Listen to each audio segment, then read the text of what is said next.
that was the ferry.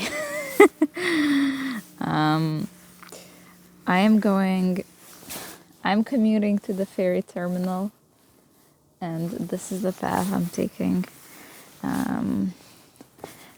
There's Wi-Fi there, so and I need it. Anyway, my aunt texted me today, and she knows that slippery rocks, and she knows that I'm traveling currently, and she asked me how I'm doing, how is it going, and how long I'm going to be traveling, and it sparked some interest in me, and not an insight, but like I started wondering just how much people don't get what I'm doing. And it's okay, I'm okay with that, they don't need to understand. But just how much fear they have. Because when I told her that, I'm just traveling, I'm not like working, I don't have a job per se right now.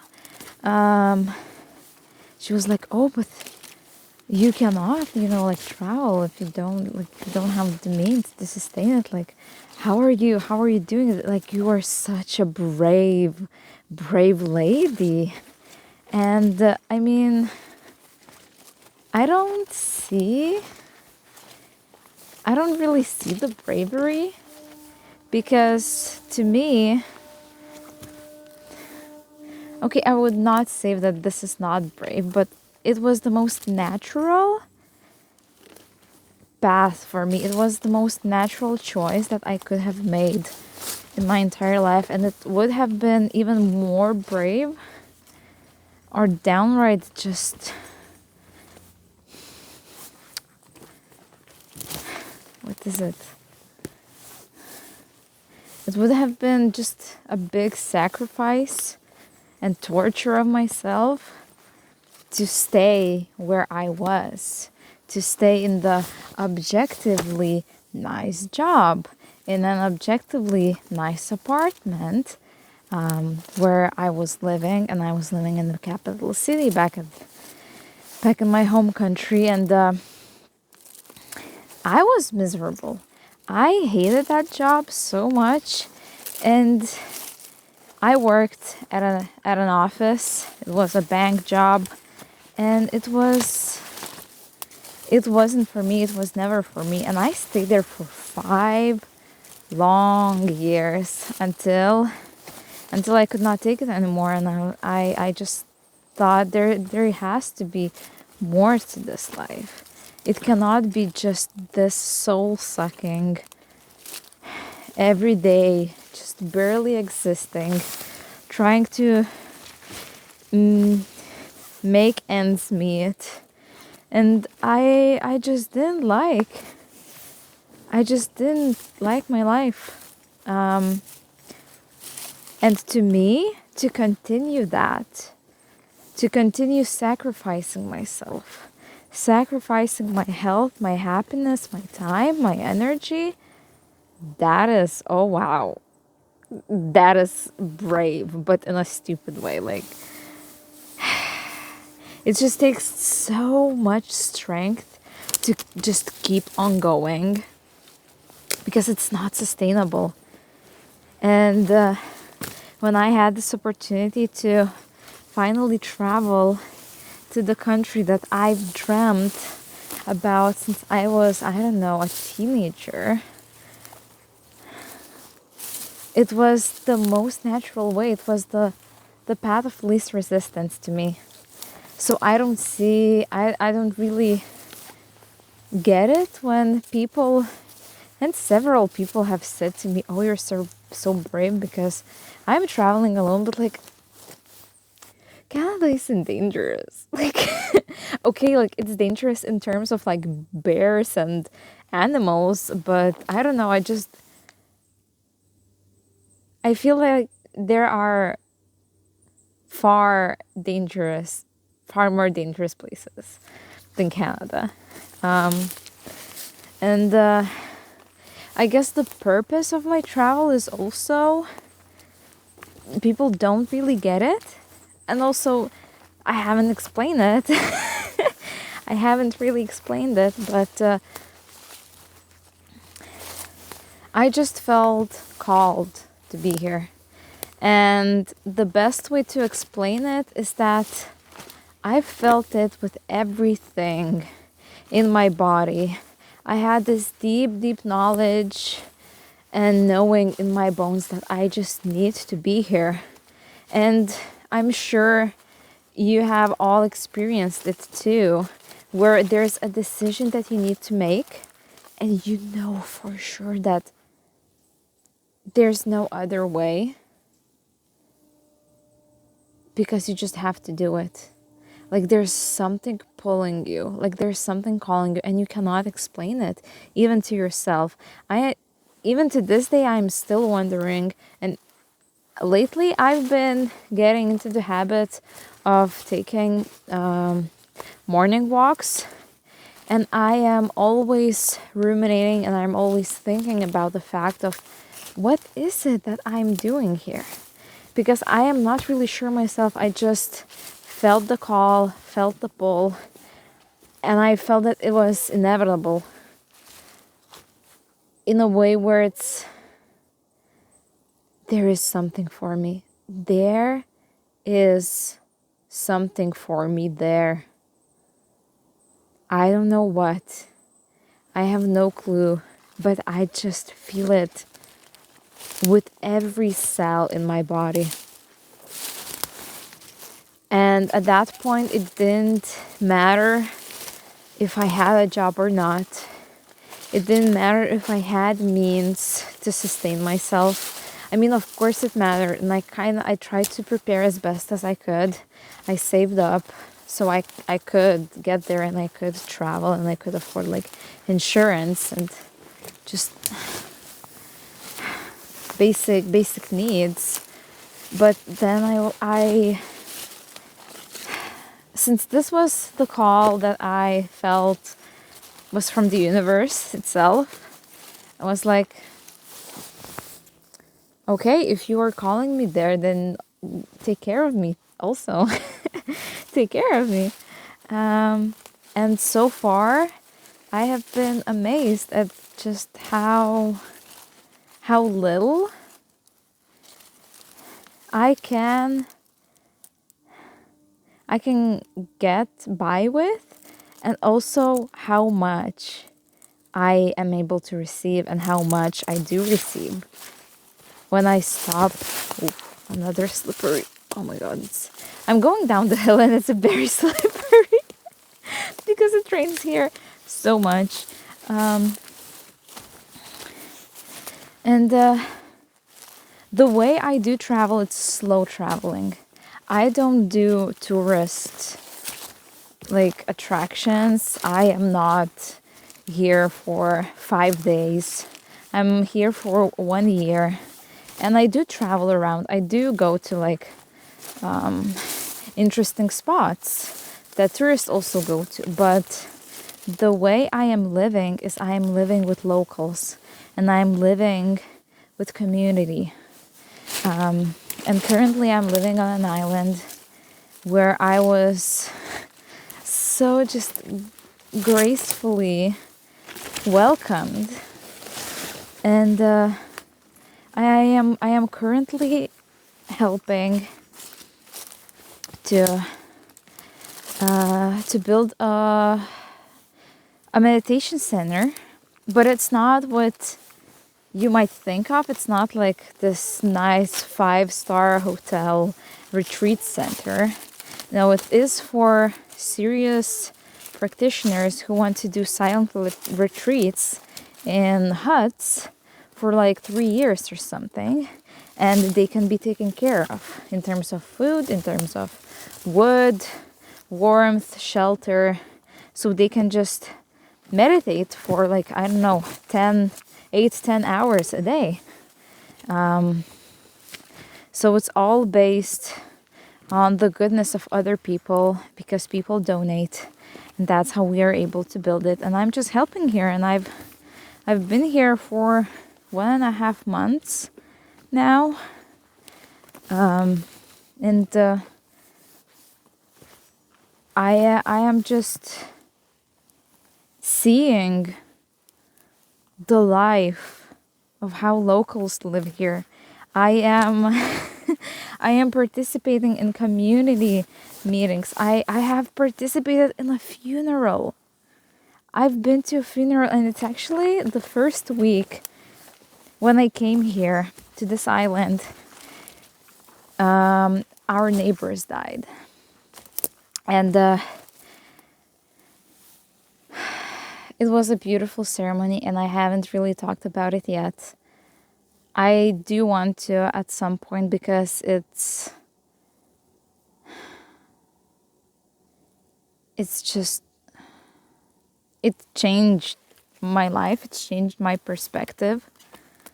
The way community just came together, the way they passed. Oh my God, like the way they died. Everything was so miraculous. And I think from one point, the universe really wanted me to be here so I could witness it.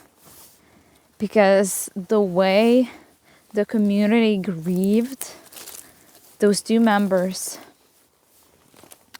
of their circle, it opened a path for my own grief that I've been holding for 10 or 11 years. And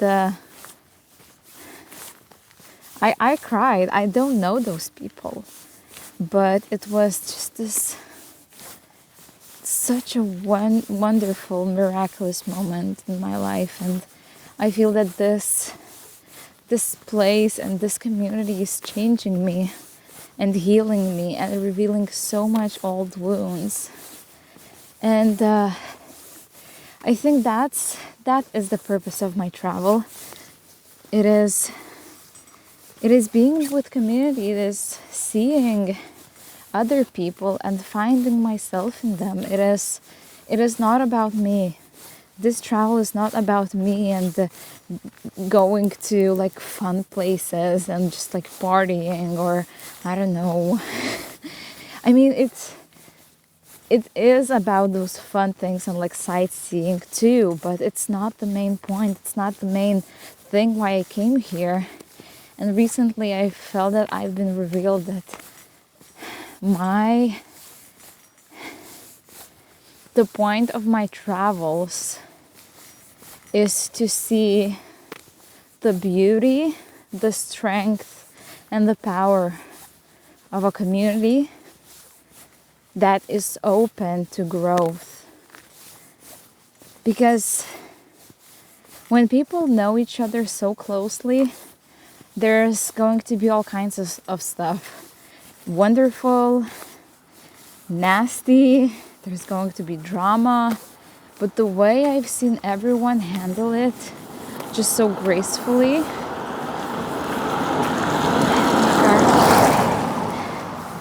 and with so much openness and vulnerability.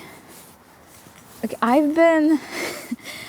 have been invited to circles where people share their deepest thoughts. There's quite a few cars. I wonder if the ferry just docked and it's all from the ferry. Anyway, it's I am seeing the depth of a human connection and the amount of power vulnerability has. And that's what my travels are all about.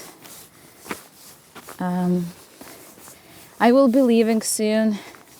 I will be leaving this island soon. But Already quite a few people were like, they were so surprised to hear that I am going, because they were like, oh, you're not staying here forever? And I just, people say I fit well with everyone, and I feel that too. I feel that this is definitely a place where I will be coming back to. And I already feel that I've made such deep connections with people here. It's going to be for a lifetime for sure. It's just, I'm amazed, and I am heartbroken, and I am opened every single time whenever I think of the people here. Oh, a big truck is coming up.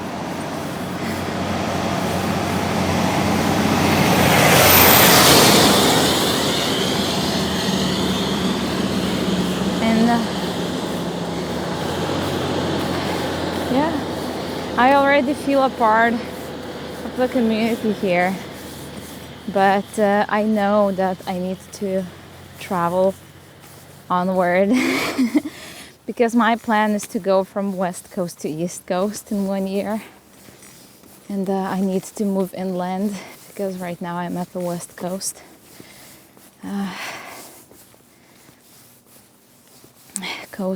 Coastline, coastal BC. And the next place I'm moving to is also I'm going to help people who are taking care of horses. So I am trading my time, my strength, my attention for accommodation and food. And to me, this is the best way to travel. This is, I just feel so fulfilled. This is the best thing that could have happened to me. And circling back to that anxiety that my aunt has, there's so many ways to exist.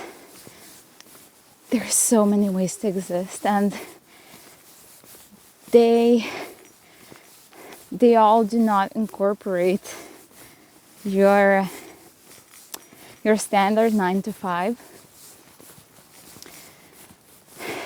And sometimes you don't need a lot of money to travel consciously and slowly, and live out your dream life and live out your purpose.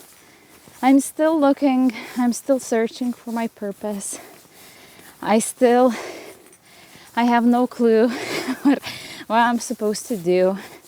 But right now I'm just called to travel.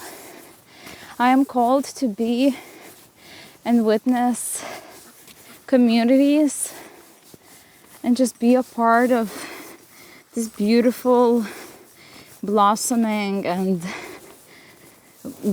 beautiful growth that I am seeing in these communities. And I'm finally learning how to belong with myself first and others afterwards, because if you cannot create your own belonging within yourself, there's no one else on earth who could make you feel like you belong, because you need to belong with yourself first. You need to create your own belonging, and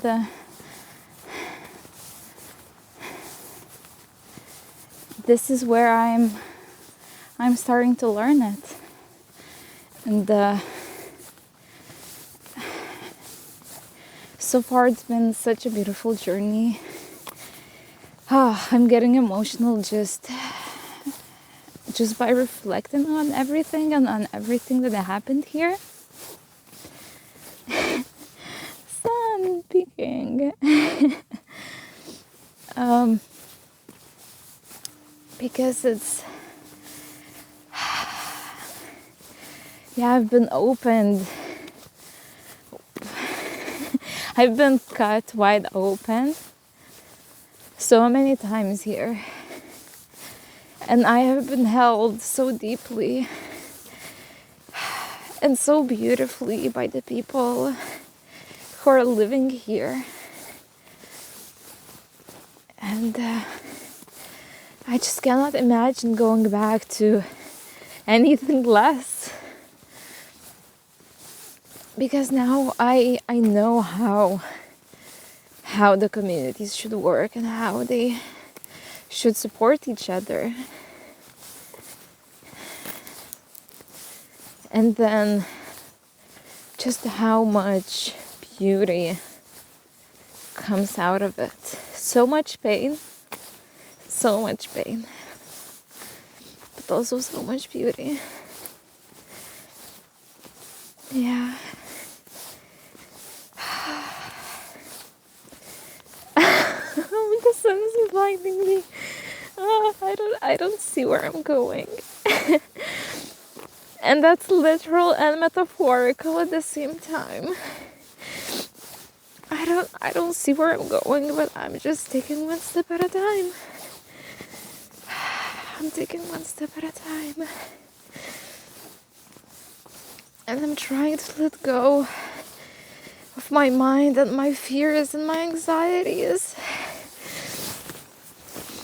that keep me anxious, keep me fearful, that say that I'm not enough, or what I'm doing is wrong, or I don't even know what I'm doing.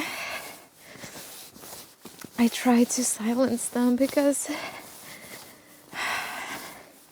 it never got me anywhere.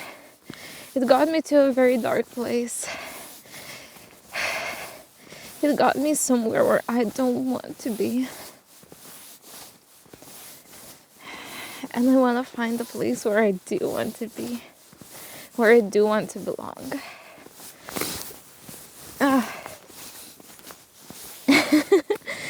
Oh my God. So I'm shushing them. I'm saying, shh. Go back. You can stay in the car because I'm not rejecting any part of me. But you gotta, if you wanna go for the ride, you gotta sit at the back, eat your snacks, and shut the F up. And I'm letting my intuition guide me, my heart guide me, because it's very hard to let go and just see where your heart leads you, because it doesn't lead to a very logical place. And that's where I think a lot of people in my circles are like, how are you doing this? Like, are you okay? Do you have enough? Like, how are you surviving? And I'm like, I know it doesn't make sense. It doesn't make sense to me either. And yet I still push through. I still try to listen to that voice in my heart. And that voice led me here. That voice led me here, and I am happiest I've ever been. It doesn't make sense, but I'm just so happy, and I'm fulfilled, and I'm grateful, and every day I wake up and I am happy that I get to live this day.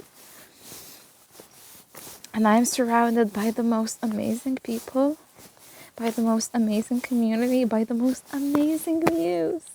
Like, hello, I am in Canada. I am in coastal BC, which is, I don't know, just one of the beautiful places.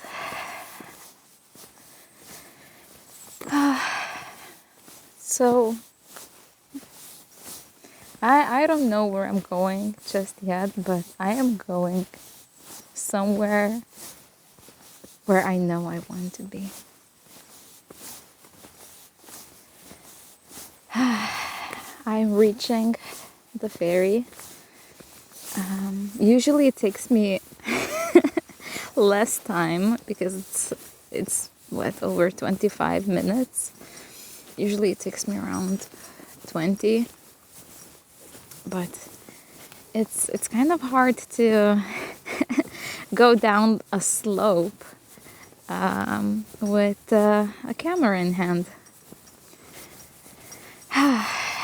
Anyway, it's a beautiful day. It's sunny.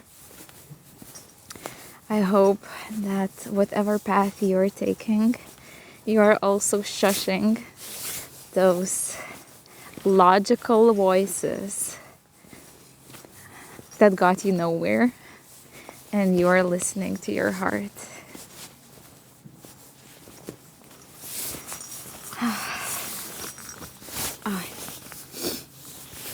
And I'm glad I cried.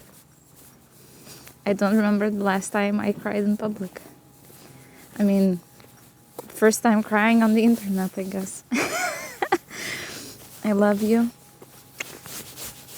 Follow your heart.